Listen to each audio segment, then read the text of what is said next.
Posso todas as coisas naquele que me fortalece.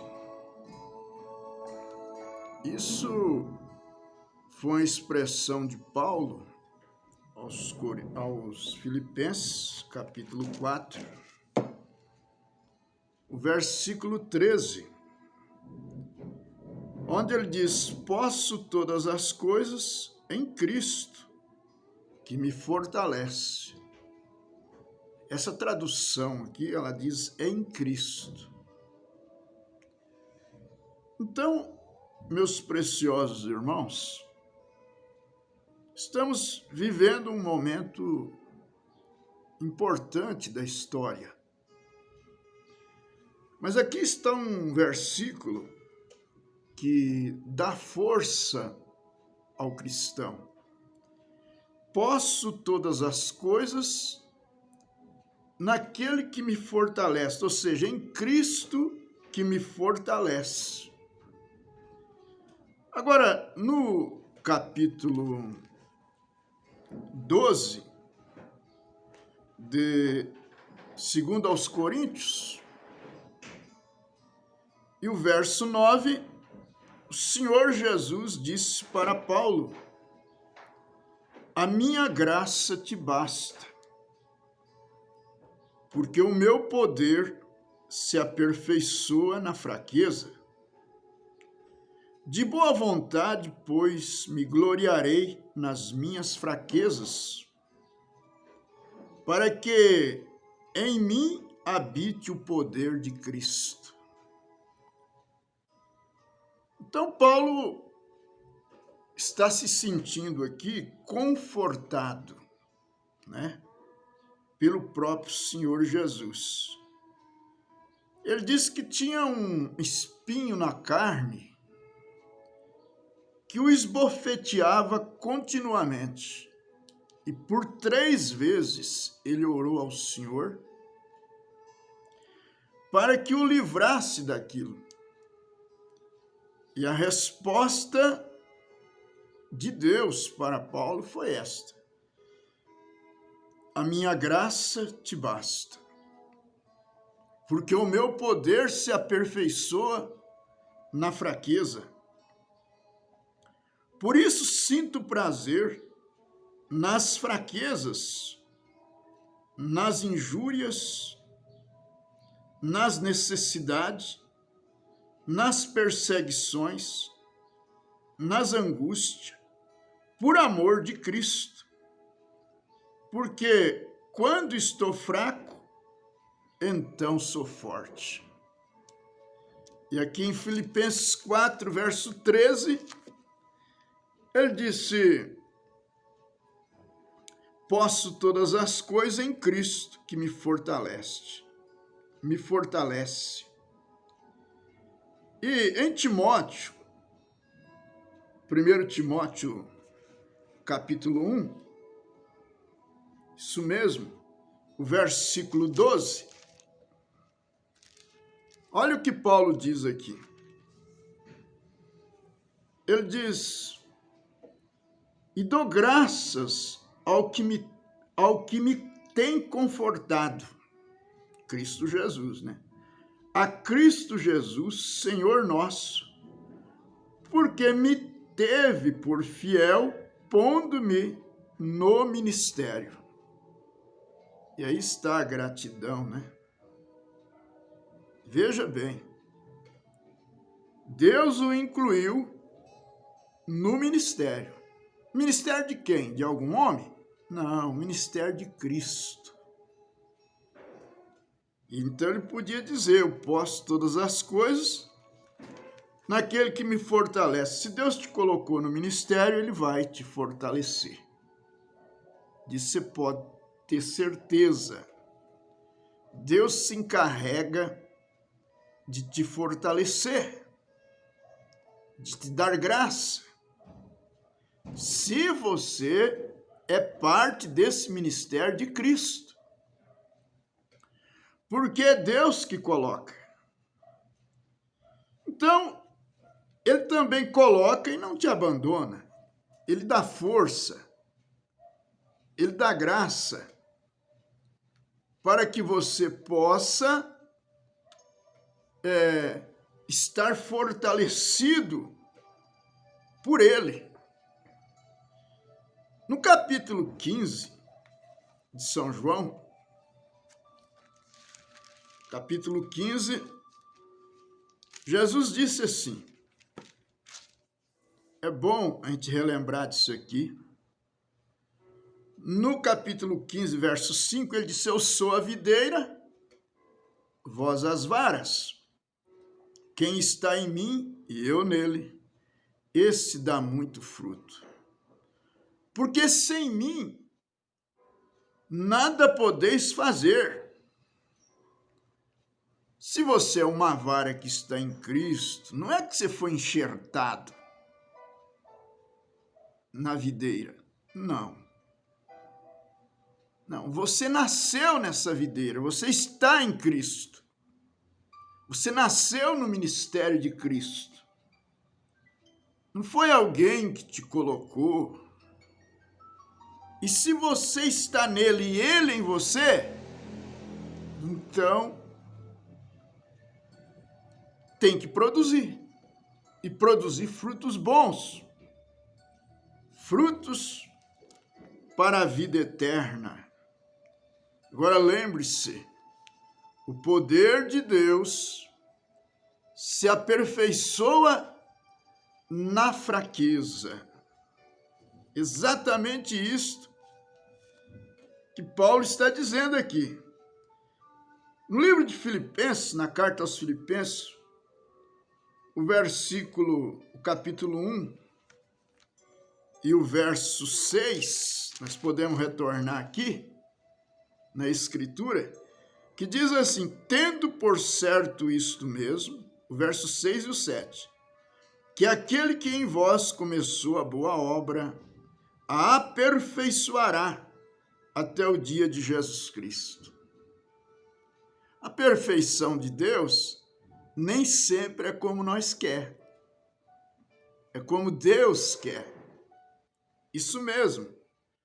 Como tenho por justo sentir isto de vós todos, porque vos retenho em meu coração, pois todos vós fostes participantes da minha graça, tanto nas minhas prisões, como na defesa e confirmação do Evangelho. Então, Cristo está nos levando à perfeição. Agora, que perfeição é esta que Ele está nos levando? Não é essa perfeição, vamos dizer, farisaica, né? Que as pessoas querem ver as coisas perfeitas conforme a sua ótica. Né? Mas as coisas têm que ser imperfeitas conforme a ótica de Deus. Veja bem, vamos considerar aqui algumas coisas que o irmão Brana fala na mensagem a respeito. E isso é muito importante para nós. Ele diz aqui, já no final da mensagem, na oração, ele diz, ó Deus, que amor que Paulo tinha. Ele disse que ele se tornaria maldito para que seu povo pudesse ser salvo. Paulo falando que, por amor aos seus irmãos, referindo-se aos judeus, ele disse, eu me tornaria maldito, né? Eu mesmo, por amor deles. Ó Pai, Deus, nos dá-nos amor um para com o outro, assim. Isso é perfeição de Deus. Quando ele estava ali no discurso, diante do rei Agripa, Agripa se sentiu, por que não dizer assim, quase que assim, influenciado pelas palavras de Paulo, praticamente a ser cristão. E então, Paulo, na sua defesa, se colocando de pé diante dele, as palavras foram tão convincentes que ele disse: por pouco não me faz um cristão. Interessante isso, não? Ele diz, obrando na oração, diz: e Pai, hoje à noite, nós somos pessoas comuns e nós te recebemos alegremente. Nós ficamos felizes como eles ficaram quando voltaram regozijando e pensando que foi uma coisa maravilhosa. E felizes porque eles puderam levar a reprovação pelo seu nome. Quando ele os reprovaram, os chamaram de todas as coisas. Eles ficaram tão felizes, porque isto foi um privilégio para eles sofrerem pelo nome de Jesus Cristo. Então, Deus não aliviou isso, não. Sofrimento pelo nome do Senhor Jesus Cristo. O irmão Branham, na oração, diz: Pai, Deus, nós nos unimos com aqueles discípulos daquele dia e dizemos: felizes somos nós. Felizes somos nós. Quer dizer, estamos em unidade com a igreja lá atrás, com a igreja apostólica lá atrás, de Paulo, de Irineu, de Columba, com a igreja de Pedro. Estamos em unidade com eles. A nossa unidade é com a noiva. Com a noiva, tanto desse dia que vivemos, como com a noiva lá do passado. Ele disse: eu permaneço hoje à noite como São Paulo do passado. Quando ele se levantou perante Agripa, e ele disse: na maneira que isso é chamado heresia, loucura, essa é a maneira que eu adoro a Deus de nossos pais. Que eu adoro ao Deus de nossos pais. Você vê? E o mundo inteiro chamando aquilo de heresia. O mundo religioso. A religião mais forte do dia. Que era a religião, então, judaica ali. Chamando aquilo de heresia. E Paulo diz, naquilo que chama heresia, loucura. Heresia é loucura. Essa é a maneira que eu adoro a Deus, ao Deus de nossos pais. E quando Agripa disse: Paulo, o muito aprender tem te feito louco. Ele disse: eu não estou louco, Agripa. Então ele finalmente chegou a um ponto.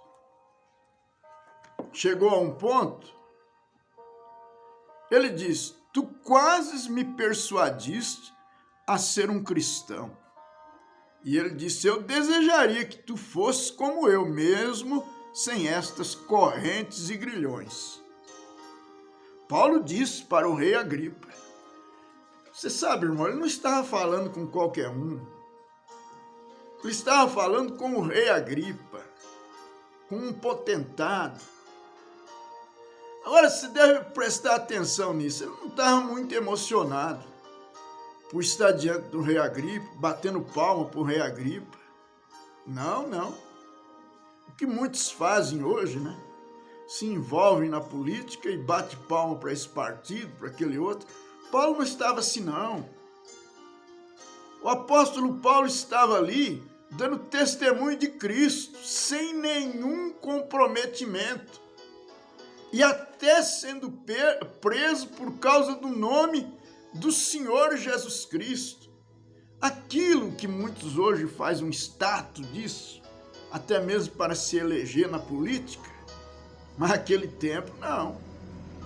Não, ele estava ali sendo perseguido por ensinar a Cristo. E o irmão Branham disse, Deus, que amor que Paulo tinha. Ele disse que ele se tornaria maldito para que seu povo pudesse ser salvos. Aí, Pai, Deus, dá-nos amor um para com o outro assim. Dá-nos aquele amor imortal, aquela decência, aquele respeito um para com o outro, para sermos cristãos suficientes para ignorarmos os erros uns dos outros. O que é isso, ignorar? É não ver o erro um do outro. O irmão Branham está dizendo, dá-nos amor. Está dizendo aqui, dá aquele respeito um para com o outro, para sermos cristãos, suficiente para ignorarmos os erros uns dos outros.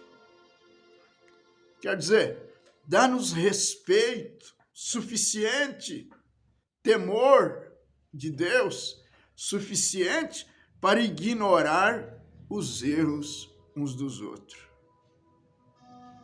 Não é para apontar os erros um do outro. Mas o ignorar aqui não é que a pessoa, que você é ignorante, não está entendendo as coisas. Você está compreendendo. Porém, você ignora. Ignora o quê? O erro do seu irmão. Ignora o erro da sua irmã. Não é que você não está vendo que está errado, mas o irmão Branham está dizendo, dá-nos respeito suficiente para ignorarmos o erro um do outro. Mas pastor, isso não pode ser assim. Falei, então é aí que está o problema. É não passar por cima do erro um do outro. Isso é triste. Isso é muito triste. Não é considerar o erro um do outro, mas ignorar. Não ficar considerando. Tem pessoas que é assim. Tudo que você vai falar com ele, ele tem que tocar no erro do outro. Ele tem que cutucar o erro do outro, a falha do outro, do seu irmão. Você deve ignorar. Não é que você não enxerga, que você não está vendo, mas ignora aquilo. Às vezes a conversa está tão boa, mas a irmãzinha não tem, o irmãozinho, a irmãzinha não tem graça para passar uma conversa sem cutucar no erro do outro. E isso causa uma atmosfera de mal-estar e até um desrespeito com o seu semelhante, porque às vezes não tem coragem de falar nada na frente e fica conversando à distância, na ausência. Isso é muito ruim. Então, preciosos irmãos, ignore. Veja assim, para sermos cristãos suficiente para ignorarmos os erros uns dos outros, para ignorarmos, ponto. Porque um homem tem sido abençoado por Deus e ele poderá cometer erros. Ora, você acha que não, Deus me abençoa porque eu sou bonzinho, porque eu não tenho erro? Não. Ele nos abençoa por soberania dele. Mas nós estamos rodeados de erros. Ele diz aqui, porque um homem tem sido abençoado por Deus e ele poderá cometer erros. Ó Pai, não nos deixe olhar naquele erro, sabendo que aquele é um precioso irmão que Satanás possivelmente o apanhou em algo. Porém, se ele o fez, nós oramos, Senhor, que tu ajudes a ele ou a ela sair daquele lugar. Que nós tenhamos amor em nossos corações para irmos após as ovelhas perdidas e trazê-las de volta ao redil. Não ficar com a mão cheia de pedra, né? Atacando, buscando falha. Ignora a falha, ignora o erro. Que Deus te dê respeito suficiente para isso. Você sabe o que é isso? Ignorar o erro da esposa, a falha. Ignorar a falha do esposo. Não é que você não está enxergando, mas você ignora, você ora por aquilo. Pede a Deus graça. Ignorar dentro de uma família, tem que ignorar muita coisa. Ignorar o filho, ignorar o erro do pai, o pai ignorar o erro do filho. Estão falando de filhos já adulto, já aí com, se não está adulto, está na adolescência, 16, né? E aí para frente. Um tem que tolerar o outro, suportar a fraqueza um do outro, sabendo que Deus tem uma maneira de tratar com estas coisas. Deus sabe como fazer estas coisas. E aqui ele disse, a minha graça te basta, porque o meu poder se aperfeiçoa na fraqueza. Na mensagem perfeita força por perfeita debilidade, o profeta disse que Deus deu aquela esposa para Moisés porque ele precisava daquilo. Ele tinha um gênio muito forte e ele tinha que ter uma esposa que realmente o ajudasse. E a maneira de Deus ajudar aquilo foi ter uma esposa que tinha um gênio também, que não ficava muito para trás. Agora, e John Wesley, que a esposa dele fazia campanha contra ele enquanto ele pregava? Mas ele deixou de ser um mensageiro? Não. Mas Deus quis assim, para mostrar que não era o homem Wesley, mas era Deus fazendo. E que nem era a família santinha que ele tinha, que colocou ele no ministério, mas que foi Deus. E é isso que nós precisamos chegar a essa condição de ignorarmos o erro um do outro. Você está vendo que o outro está morrendo? Não, mas ele fez isso, mas ele fez aquilo. Quer dizer, não ignora. Não tem graça, é intolerante. Não suporta a falha uns dos outros. Oh, que Deus tenha misericórdia e nos ajude a entender isso. O profeta continua. Perdoa as nossas ofensas, trazê-la de volta ao redil, a ovelha ofendida, ou ferida, quem sabe o lobo agolpeou, mas que Deus possa dar graça para trazê-la de volta ao redil. Conceda isto, Senhor, perdoa nossas ofensas, assim como nós perdoamos aos que cometem ofensa contra nós. Conceda isto, Senhor. Não nos induzas à tentação, porém livra-nos do mal. Há pessoas que pedem para ser tentado, mas a oração do Pai Nosso foi diferente.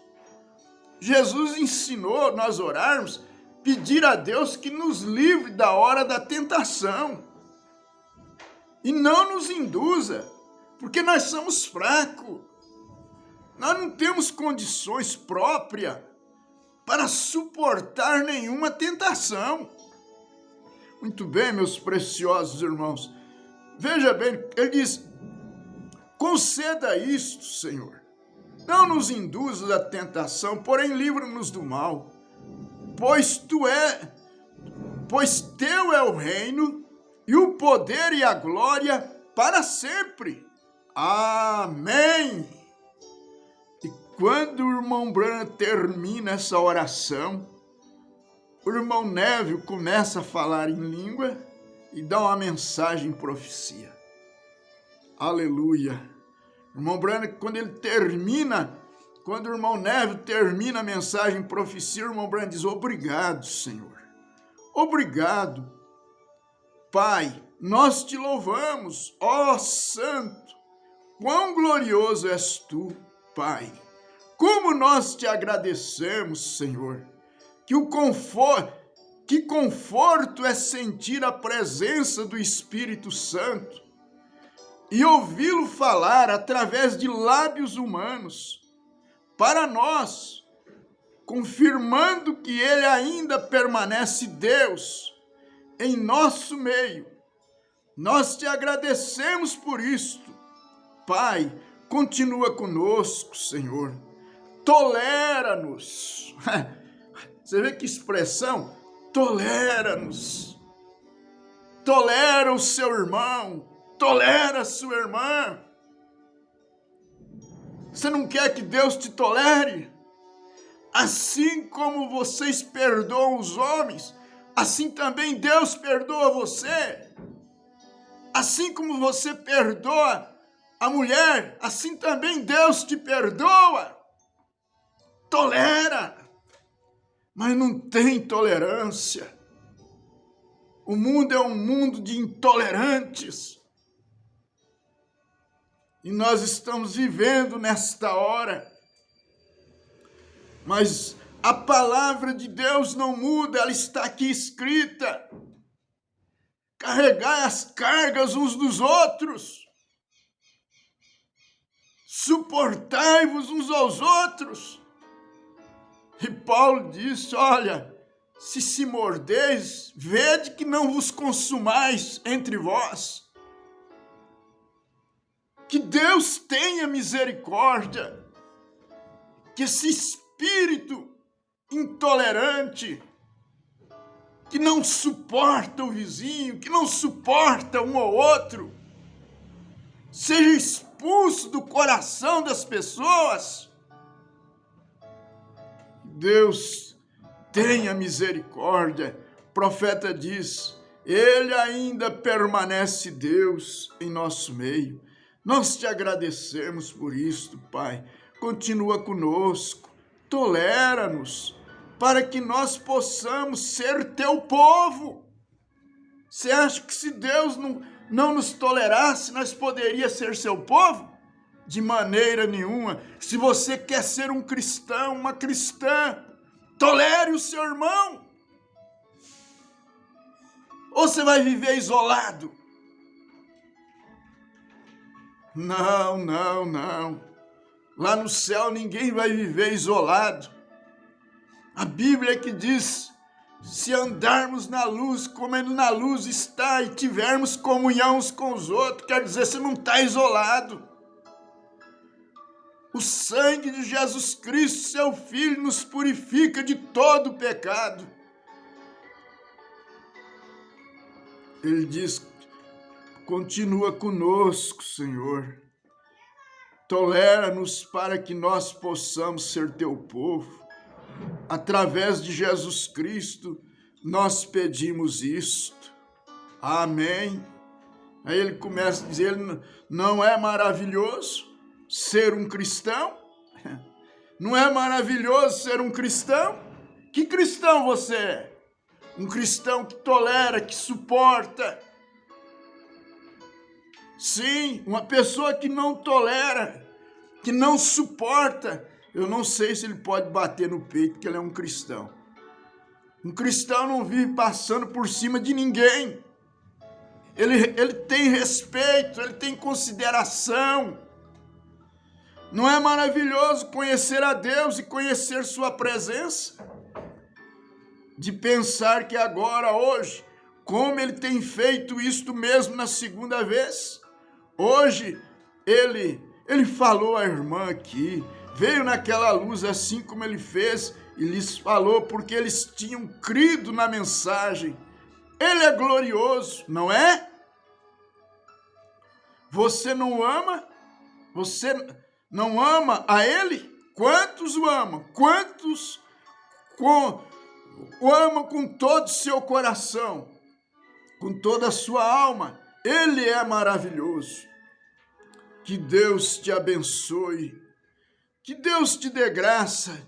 E então o profeta começa a cantar: eu amo, porque ele primeiro me amou e comprou minha salvação no madeiro, no Calvário. Oh, não é ele maravilhoso? Maravilhoso! Agora lembre-se de... Oh, que coisa! Que Deus te abençoe. Você o ama de todo o seu coração neste momento. Pai bendito, Senhor Jesus Cristo, nesta hora nós pedimos a tua graça a favor de cada irmão, de cada irmã, de cada cristão neste momento. Conceda, Senhor, tolerância, paciência uns com os outros, no nome de Jesus Cristo, fortalecendo seus corações em amor, fortalecendo suas almas em amor verdadeiro, não amor humano, mas amor divino, uns para com os outros. No nome de Jesus Cristo, Pai, nós oramos e agradecemos. Amém.